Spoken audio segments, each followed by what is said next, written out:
법원이 유병원 회장에게 구속영장을 발부했습니다. 유 회장의 혐의는 횡령배임 및 조세 포탈로 범죄 수익이 1,390억 원에 달했습니다. 한편 검찰은 유 회장과 장남 대균 씨를 현상수배했습니다. 어제부터 6.4 지방선거 공식 선거운동이 시작됐습니다. 새누리당 지도부는 국립대전현충원 참배를 시작으로 충청권에서 선거운동을 시작했습니다. 새정치민주연합 지도부는 경기도를 방문해 경기지사의 당력을 집중하려는 모습 보였습니다.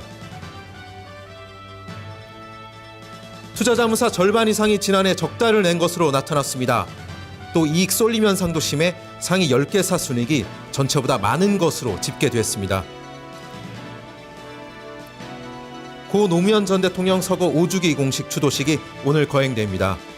이날 추도식에는 권양숙 여사 등 유족과 문재인 의원, 김한길, 안철수 새정치민주연합 공동대표 등이 참석할 예정입니다. 뉴스토마토 어플리케이션을 통해서 뉴스토마토의 주요 뉴스 살펴보겠습니다. 첫 소식입니다. 법원이 유병원 회장에게 구속영장을 발부했습니다. 유 회장의 혐의는 법인자금 배임 횡령과 조세 포탈입니다. 당국 조사에 따르면 유 회장은 자신이 부도를 낸 기업을 인수하는 과정에서 그룹 자산을 담보로 빌린 돈을 가로챈 것으로 나타났습니다.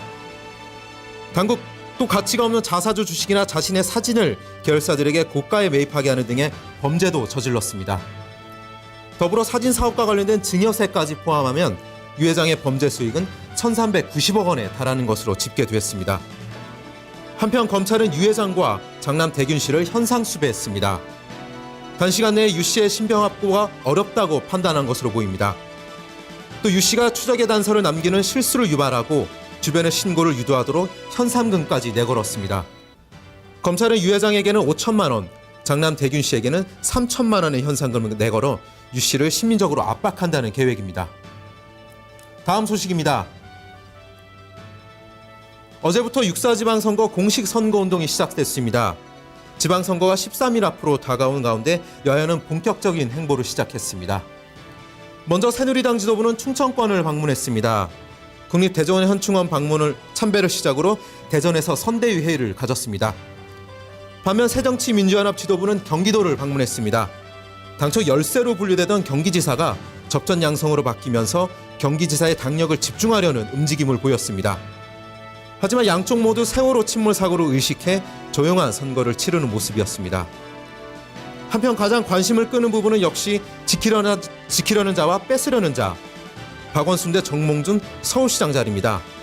어제 지상파 3사의 여론조사 결과 박원순 후보가 약 51%의 지지율로 35.4%를 얻은 정 후보를 크게 앞선 것으로 나타났습니다. 서울에서 새누리당 텃밭으로 불리던 강남 지역에서도 박원순 후보가 정몽준 후보를 약 7%포인트 앞섰습니다. 경기지사는 박빙입니다. 새정치연합 김진표 후보가 35.7%, 새누리당 남경필 후보가 34.8%로 1%포인트 차이도 안 나는 것으로 집계됐습니다. 다음 소식입니다. 투자자문사 절반 이상이 지난해 적자를 낸 것으로 나타났습니다. 지난 23일 금융감독원에 따르면 전체 투자자문사 154개 중 56%가 지난해 적자를 냈습니다. 하지만 투자자문사들의 총 단기 순이익은 전년 대비 219.3% 증가한 것으로 나타났습니다. 즉 이익이 일부 대형사들에 편중돼 절반 이상이 적자 늪에서 벗어나지 못하고 있는 것입니다. 순이익 상위 10개사의 단기 순이익은 459억 원으로 전체 순이익을 넘어섰고 영업점유율은 36%에 달했습니다. 한편 투자자문사들이 장기적인 수익성 침체에 접어든 것으로 보입니다. 지난 2010년 회계연도 877억 원의 단기 순이익을 기록한 후 꾸준히 하락해 2012년 회계연도에는 140억 원의 바닥을 찍었습니다. 지난해 실적이 전년 대비해 2배 넘게 증가했지만 과거 실적에 비하면 여전히 낮은 수준입니다. 한편 현재 투자자문사 규모는 총 154개로 집계됐습니다. 최근 1년 동안 19곳이 문을 닫았고 16곳이 신규 진입했습니다. 마지막 소식입니다. 고 노무현 대통령 서거 5주기 공식 추도식이 오늘 오후 2시 경남 김해 봉하마을에서 거행됩니다. 이날 추도식에는 권양숙 여사 등 유족과 김한길, 안철수 새정치민주연합 공동대표 등이 참석할 예정입니다. 이번 추도식에는 사람 사는 세상이라는 주제로 열립니다. 유정아 노무현 시민학교 교장이 이번 추도식의 사회를 맡았습니다. 그리고 문재인 의원은 2013년 노무현 장학생인 오재호 씨와 함께 추도사를 낭독할 예정입니다. 아울러 가수 조관우 씨가 부른 헌정곡 그가 그립다를 배경으로 한 추모 영상과 가수 이승환 씨가 부른 함께 있는 우리를 보고 싶다의 뮤직비디오도 상영될 예정입니다. 지금까지 뉴스통 어플리케이션을 통해서 뉴스토마토의 주요 뉴스 살펴봤습니다.